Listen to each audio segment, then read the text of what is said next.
Hello, my name is Colin Meager. I'll be giving a commentary on a Bronzeville mother loiters in Mississippi. Meanwhile, a Mississippi mother burns bacon.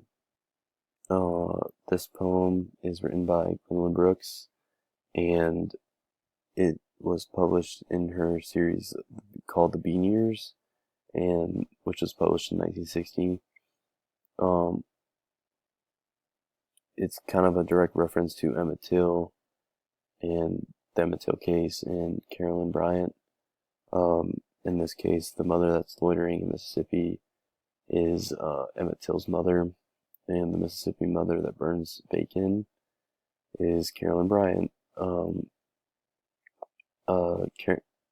Gwendolyn Brooks kind of takes on the persona of Carolyn Bryant in this case to try to help show her point of view throughout the whole Emmett Till case and how she kind of viewed things. Now I will be focusing on specifically lines 1 through 27 uh, because this is such a long poem. Um,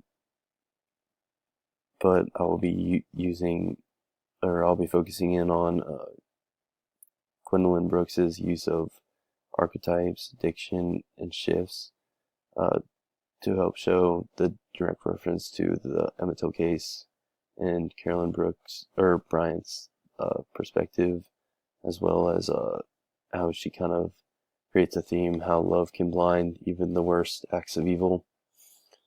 Um, Kind of jump right in things. I kind of highlighted um, the archetypes that I'll be talking about, and then the underlying things are things kind of related to the archetypes, but aren't specifically the archetypes. As you can see, uh, in the first stanza, it says, like the 4-line stanzas of the ballads she never quite understood, the ballads that they had set her to in school. Um, Now, this is talking about Carolyn Bryant and how in school she was already, at a young age, she was already set to these archetypes, and how she was already kind of destined to fill those type of archetypes. Um, but the first thing highlighted is Milk White Maid. That is kind of uh, the archetype she's filling. It says herself, the Milk White Maid, clearly kind of showing that the maid mild of the ballad. Um, so kind of touching on the ballad, or it's kind of like the song, and kind of goes to the fairy tale diction I will be talking about. But kind of the Milk White Maid and the Maid Mild kind of is a reference to that damsel in distress, or uh, kind of fairy tale-ish type thing common thing you'll see, um, and it kind of plays in with the situation that she's in and how uh, um, Carolyn Bryant's husband kind of reacted. Um, but I also kind of highlighted important things we need to know. The Dark Villain uh, is a is an important character because that's Emmett Till, and then the Fine Prince will be Carolyn Bryant's husband. Um, but later on it says, uh, "The happiness ever after, that was worth anything. It was good to be made mild. That made breath go so fast." Now she kind of says this to kind of help show how good things were and how in her eyes everything was okay, and she wanted to like to fill that archetype of damsel in distress, and she liked receiving all that praise from her husband. But after the shift, which is right here where it says her bacon burned, that's right where a shift occurs. It says her bacon burned. She hastened to hide it in the step-on can.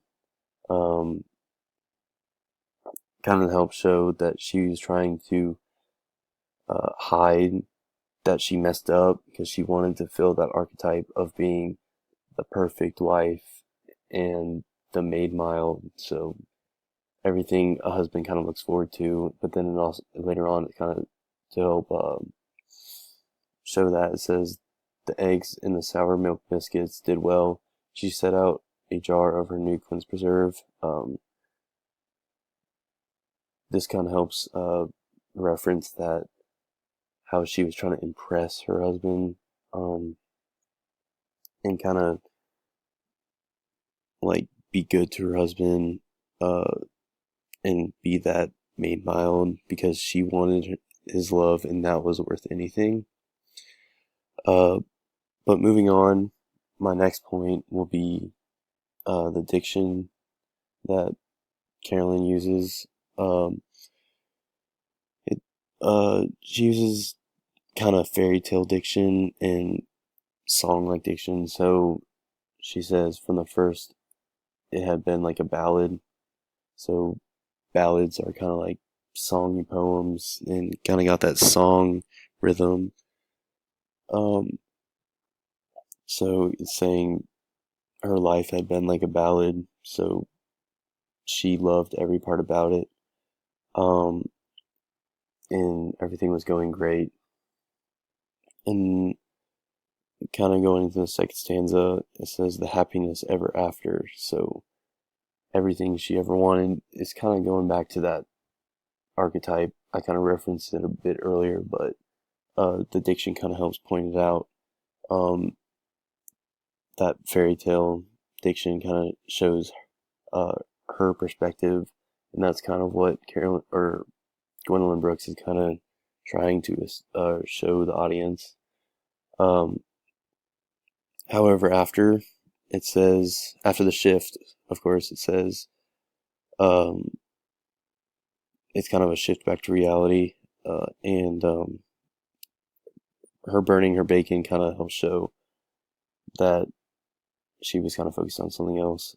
But anyways, going back to diction, it still uses kind of like reality diction kind of in the third paragraph, but in the third stanza, but in the fourth stanza, it goes back to that fairy tale diction, and it kind of helps show how she was thinking about things. This ellipse right here kind of helps show what she was thinking about. This line right here kind of helps show how she was kind of perceiving things and starting to think about things.